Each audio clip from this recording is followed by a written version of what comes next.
What's up, everyone? Thank you for joining us, and welcome to Elite Fantasy Nation podcast. As always, I'm your host, Matt Denis. You can follow me at Fantasy Matt EFN, and that is Pat Wendelken. Damn it, I always do that.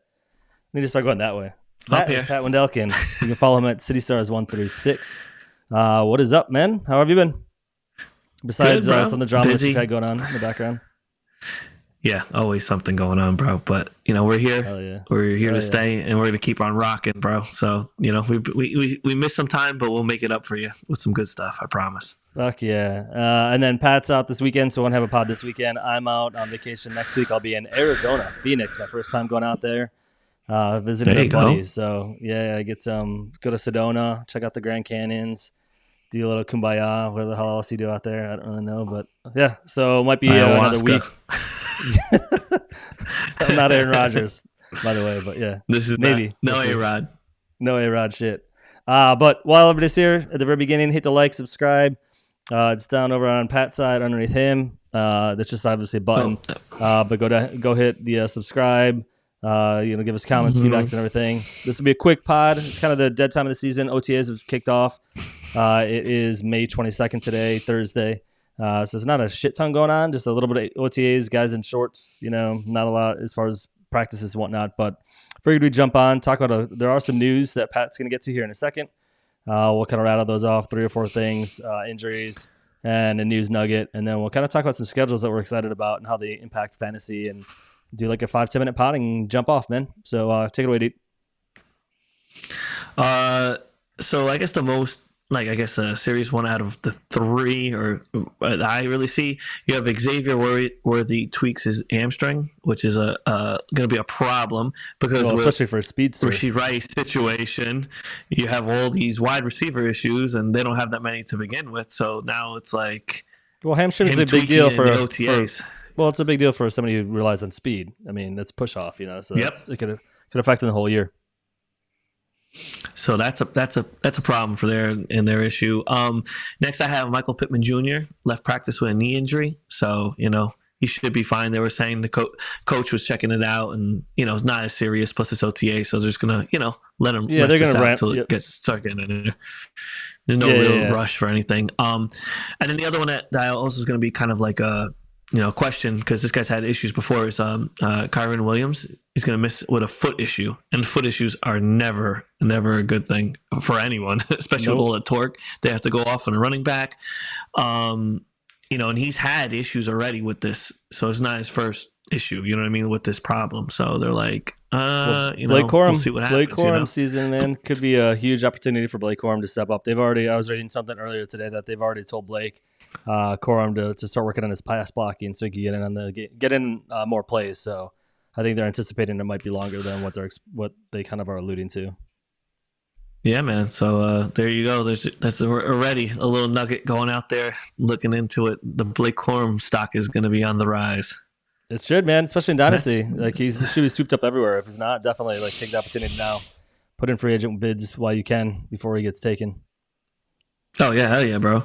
But that's it. Short, sweet news. Oh, and the other one, I'm sorry. I apologize. I was like, you're forgetting something. Oh, yeah.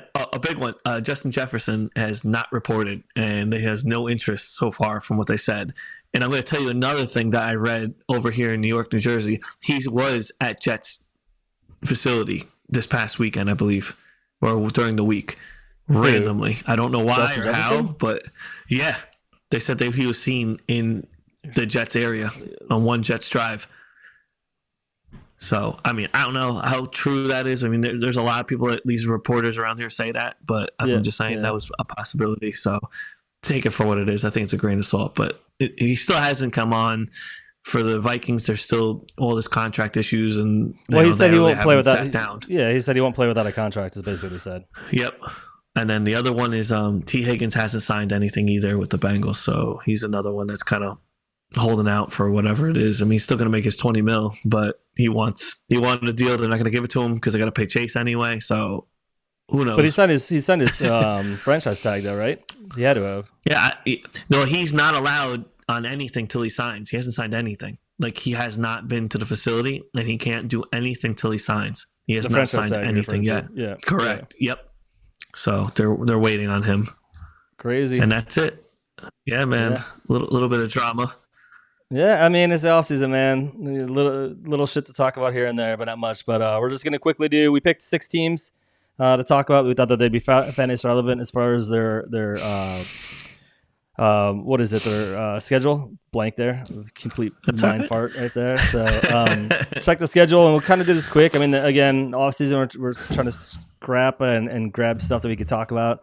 So the first thing that we're gonna do is man the Chicago Bears. So I was hearing today that apparently Caleb was not doing well in his first couple of days at OTAs, where there's actually defense involved and people are actually going after the ball. So there's already that kind of rumor and stuff going on in the background here near Chicago. So we'll see. But their schedule, man, looks pretty surprising in a couple of ways. So I thought that they'd have more primetime games. I think they only have 3. And B, I thought they would kick it off with the primetime game, to be honest with you. Number 1 overall pick, how do you not put them in primetime? But as far as the schedule goes, the interesting thing for me, and kind of I want to get your thoughts too, is honestly, if you look at it, it's a pretty slow start to the season as far as like hard matchups and everything. Divisional games do not start for the Bears until week 11. There's our first divisional game. So from week really 11, odd. Dude, from week 11 to week 18, within that 7-week span, they have 6 divisional teams that they play. Whew. Like, I've never fucking seen that in a NFL schedule before, where it's like literally it's like back to back to back. Green Bay, Minnesota, Detroit, then they get a break with San Francisco, then they go Minnesota, Detroit, then Seattle, and then Green Bay, and it's just like, dude, that's a gauntlet, man. I mean, that's like kind of insane. Yeah, and I don't think San Fran is just like a break. I mean, that's no. Like, it's even Seattle though. Even Seattle, and that Seattle. One's. I mean, it's at home with the Seattle one, so it's good at least that it's at the Bears versus if it was in Seattle, like that'd be another fucking to go to the 12th man. I mean, that whole. I mean, the only. So we'll start with the left side, I guess. So week 1, Tennessee Titans, man. Honestly, I think it's awesome. I think they're going to smoke Will Levis. Hopefully, if they lose to Will Levis at home, I think that's gonna be a bad start to the season. Then that's a win. Hopefully. And then you got CJ Stroud. We'll only do the win-wins on our teams. The other ones we can kind of talk about like fantasy relevant games, but we'll go through our schedules for our teams. But week 2 is at Houston. So CJ Stroud. So what could have been their pick last year versus Caleb Williams this year. I think that's going to be a really good matchup. Then you got followed up by another second-year quarterback, Anthony Richardson, at Indianapolis. That's going to be another interesting game. Then you've got at home LA Rams, Carolina. If they lose to Carolina, dude, that's gonna be horrible. So and then they go to London and they play at Jacksonville. Well, it's technically I guess home for them, but it's in London, but playing against Jacksonville. Washington should be a win. Arizona, by that time, you hope that they're hitting a stride. So who knows? I mean, that could be a win or loss, but it's at Arizona, so I'd probably think they're going to be favored a little bit. Then you've got at home versus New England. They should smoke New England. That has to be a win. It has to be, yeah. Then you've got the gauntlet run of their interdivision, or sorry, their within their division. So you got Green Bay, or at home for Green Bay, at home for Minnesota, at Detroit, at San Francisco, at Minnesota. Those are 3 like dangerous teams. Beast right there. Week schedule, dude. That's not easy at all, man. And then finishing it with at home versus Detroit, at home versus Seattle, and then going to Green Bay to finish up first week of January. It's insane, dude. I think they could go probably 9-8 is what I'd say. If they go 10-7, I think it'd be phenomenal. They could sneak out a win here and there. I mean, they owned Detroit last year, so they could theoretically beat Detroit. Minnesota has obviously got a rookie quarterback that they're going to be starting, or Sam Darnold. So they're not really I don't think of them as deadly as what they were, obviously, with Cousins behind the helm. Green Bay, correct. I'm always going to give them both Green Bay losses until they can beat Green Bay. They haven't beat them since 2016 or 2018. It's been 6 years since they beat Green Bay. So until that happens, like, dude, it's nuts. Yeah, I could see 9-8, 10-7 is what I could see. And I think that'd be a good year for a rookie quarterback, man. So what's your thought from a fantasy standpoint? Which games are you most interested in? I'm really interested in Houston. I would love to see that game, to be honest with you. Like, I mean, that's definitely up there. I mean, Anthony Richardson's always good. I like the quarterback play. You see, young guys battling this out, man. Like, I'm really excited to see. Like, so yeah, I would say really the week 2 and 3 definitely on it. When you play the division games, they're always tight and clean. Anything like happen too. You know, it can go either way. But I definitely like that. You're gonna go, then you go to London, which is whack because that's like Jacksonville's second home because they're always out there. And they're playing back-to-back weeks in London this year again. Yeah. So they're literally there for 2 weeks straight this year. So they don't even. I think this is their first game that Jacksonville plays, and then they stay for a week and play another team there, and then they come back. Got it. Yeah. So there you go. But I mean, realistically, your first 2 weeks, I'm excited to really like those, like the young. I think the first three, first three are going to be interesting. Well, Levis, you get 2. I mean, on the other one, right? So a lot of young arms going to go. And then, I mean, even though too, I mean, the Panthers have one too. You know what I mean? Like, well, I was going to say, I actually was going to go there. I was going to say, actually, to the bye week. If you went all the way to the bye week, you've got basically, even with the Jacksonville Jaguars, you've got a 3-year quarterback there, 4-year. Minus with the Rams, T-Law. is the only one. That's the only one. The oldest. So and that's kind of the talk too that I've been listening to. Is they're like, oh, dude, and Washington. Yeah, and New England on the other side. Yeah, I mean, this is, and then you got the Vikings also. I mean, McCarthy. Yeah, dude, it's kind of crazy. Like he literally is going against all the other rookie quarterbacks that were drafted in the first round. Yeah, man. So it's like it's his opportunity to show that he definitely deserves the #1 overall pick, and then even going against second-year quarterbacks who. People could argue that the Bears should have drafted last year. So it'll be interesting to see. It'll be good, man. I'm excited. It'll be a good season for the Bears. Honest to God, man, I would like to see. I hope some of these games get switched so I can see even. Like, I would like to see if they can bump him. If he has like that killer start, like, I mean, he gets a good rock. They're going to be like, oh, yeah, we're going to definitely be like, oh, he got changed. We're going to swap him out. Yeah, he's going prime time. Let's go through. Let's go through Kansas. Or do you want to go through yours? Do you want to go through yours? No, I don't do KC. You can leave them up. I'm cool with that. KC? All right, we'll do KC. Yeah, man. I hate them, so let's go through them anyway. All right, we'll do KC. You kind of walk through this because you're the one that pulled it. So kind of walk through the games. Just highlight the games. You don't need to go through the whole schedule again. Just for this one, just kind of go through the ones that you're excited about. Obviously, there's going to be a lot that stand out here. Dude, week 1 is like the first game this is like the best that they could have done, man. Bang. Like, honestly. Yeah, I mean, come on. The Ravens? Dude, this is, and Henry's there now. Mahomes with questionable wide receivers. Who the hell knows what's going on? Like, you know what I mean? Like, what can he pull out of his ass this year? Honestly, bro, I don't see a heavy depth on their end. So that I want to see. I mean, you know what I mean? Like, I see Cousins week 2. That's gonna be somewhere we're gonna be interested to see him. You know what I mean? Like, well, and if Cousins is even ready, or if Penix is playing because Cousins can't go, I mean, that could be another interesting. Then let's go straight down to week 4. I mean week 7. You get the Super Bowl rematch. I was going to say, Listen, the Bengals are always going to want to go against that. I know that. I'm not really as worried, but I want to see the Super Bowl rematch. Yep. The rematch is going to be good. October 20th is definitely it. I mean, then like the rest is kind of like, and then CJ Stroud, bro. I want to see how he plays against them also, and that's cold. That's a cold game, bro, right there. And they're home, so that's going to be, December in Kansas City's no joke, bro. So we'll see how the young guy does out there, man. I'm excited though. It's cool. Like I said, Kansas City always they're going to get their slot with him being at the helm. That's of course. I mean, they're going to get obviously, and just in that division, in that AFC in general, they're going to have to play against harder teams. But yeah, it'll be just interesting to see like when they get against week 4 against the Chargers too, to see with the Chargers offense going against the Kansas City offense, and hopefully they've got a little more of their playmakers back, and it's like, does the Chargers? I can hear you playing with your beard, man. Oh, my bad, brother. Like, yeah. It's like the Chargers need to pick it up and start to like, instead of just running the ball, are they truly going to be a running team, or can they actually like pass and keep up with the Kansas City? It'll be interesting to see that too. For sure.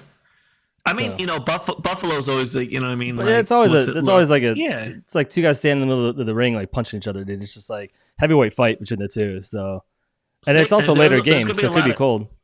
That's true too. Yeah. I'm like, it's going to be like, look, the first couple weeks, the first 3 weeks, the first 4 weeks, if you really look at it, super interesting, depending how it's going to go and how everyone's healthy. Like Burrow healthy, Lamar, Kirk O'Chains, and then the new look Chargers right there at the rip. Yep. Like boom. Yeah.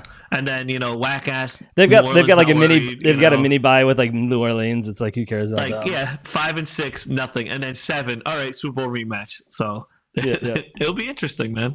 All right, let's switch up to the next one, man. Your Bengals, man. Here we go. So why don't you hit this one? I hit the Bears, so you kind of take it over on this one, man.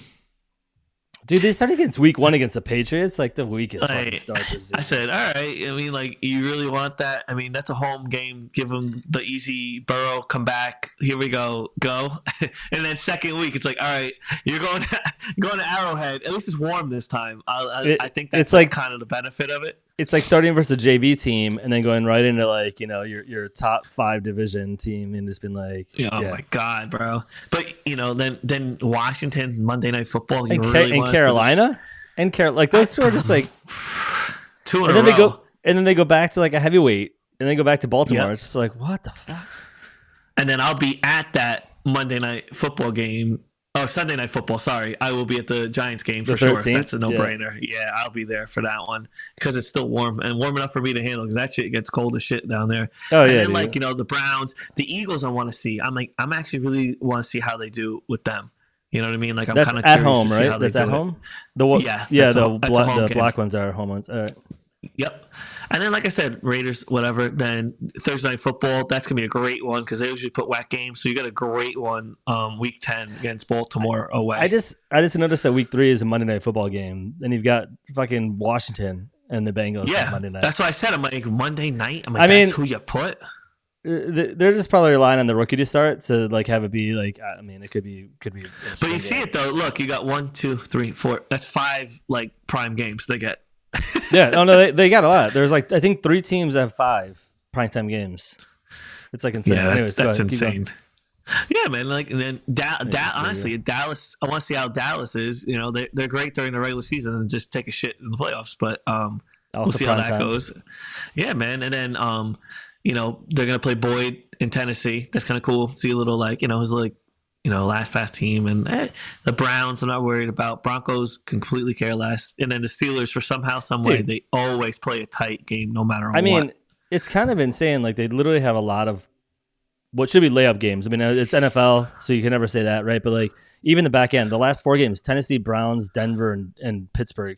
I get what you're saying about Pittsburgh. Pittsburgh is a fucking joke, dude. They're going to be easily destroyed by the Bengals. So that's 4 wins right there at the end of the season. And 5 if you include week 13 with Pittsburgh at home.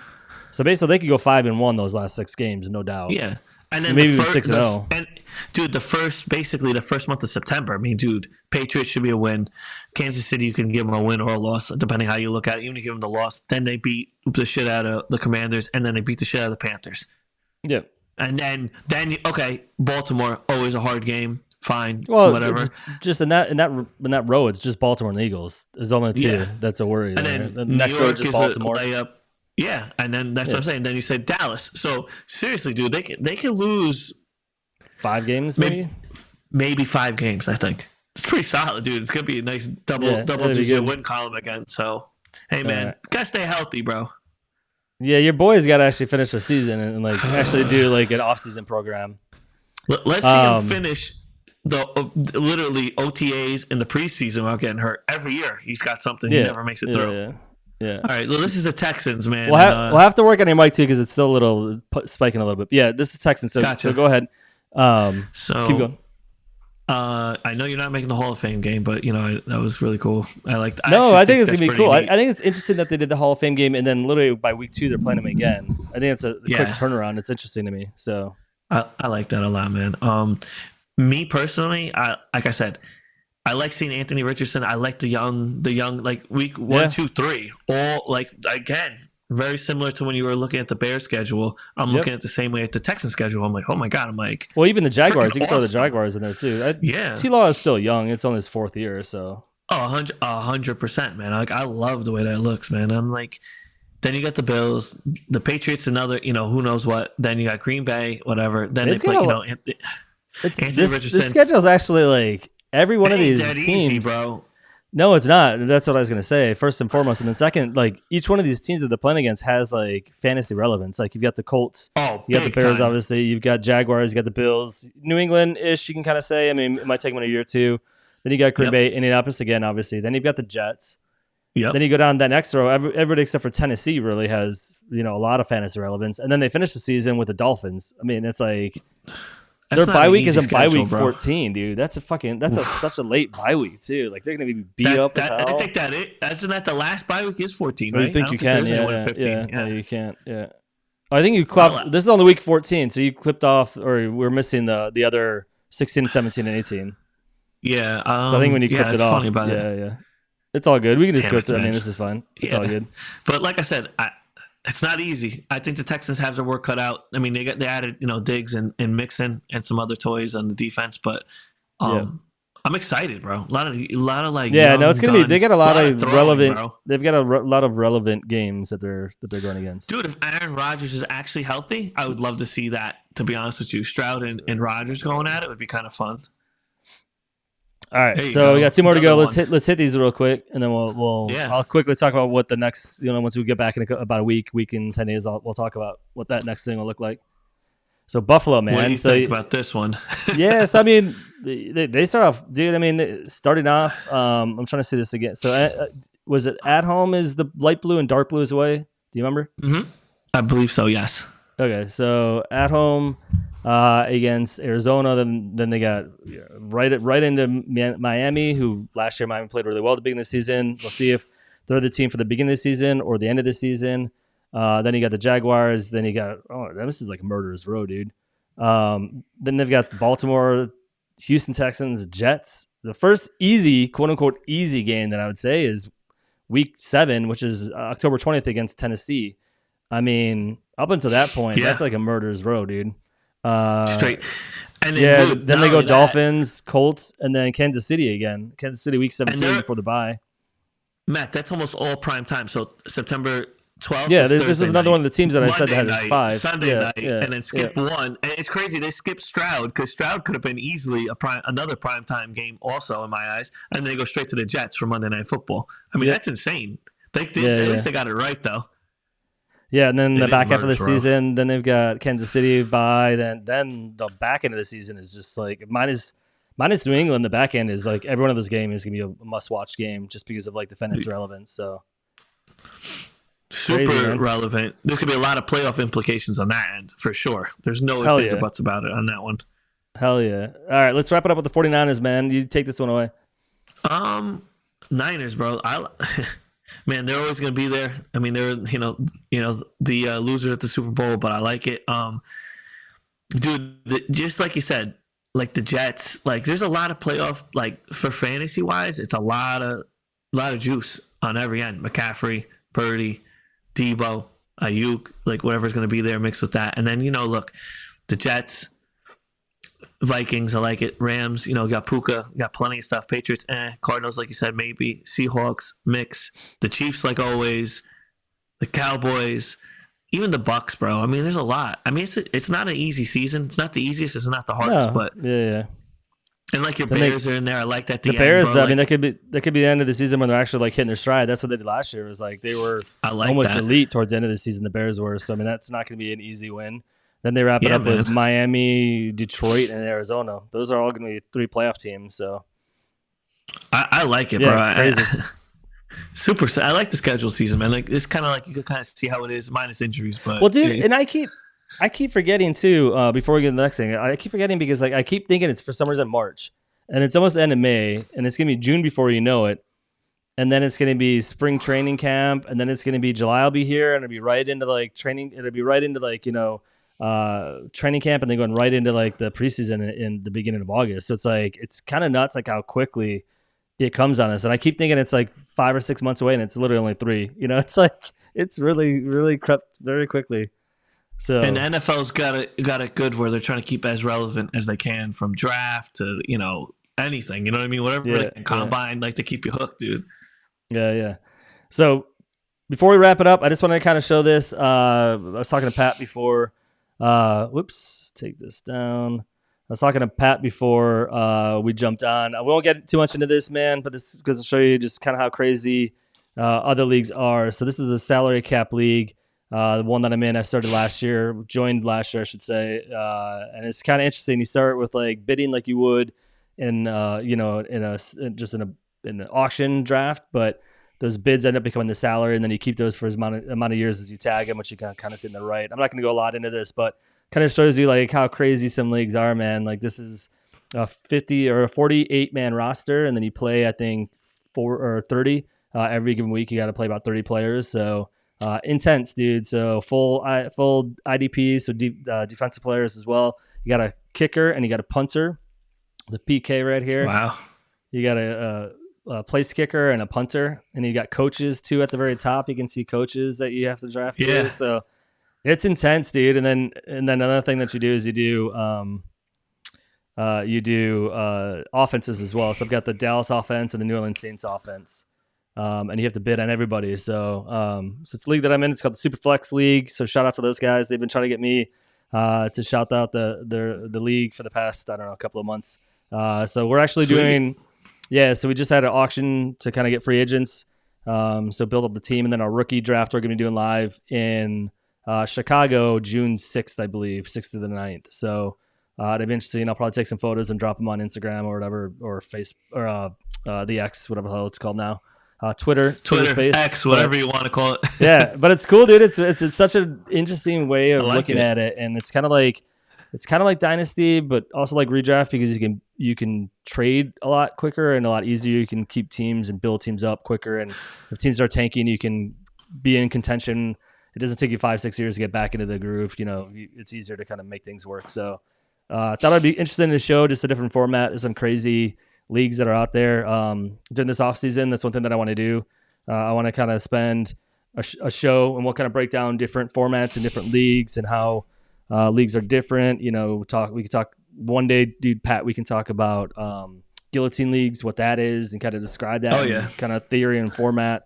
They could be all quick, then it'd be long episodes. It'd be 10, 15, 20-minute long episodes, but we'll break down for people who don't know, this is what the style of format is. This is how it works, kind of like this is some theory behind it. And kind of just get different exposure. Because again, we don't want to be just dynasty or redraft. I mean, there's so many different leagues and formats that are out there that want to kind of get all that out there. So I just want to talk about it quickly before we get off. So anything else, brother? I love it. No, man, I hope everyone has a great holiday weekend coming up. Enjoy Memorial Day weekend. Drink, so chill, it's Monday. Eat good, bro. Yeah, be safe. But until next time, hit the like, subscribe at the bottom. Helps out the algorithms. Leave a comment if you will. Tell Pat his mic is fucked up because he had some computer issues. Appreciate it. And we'll go from there. Until next time, peace. We're out.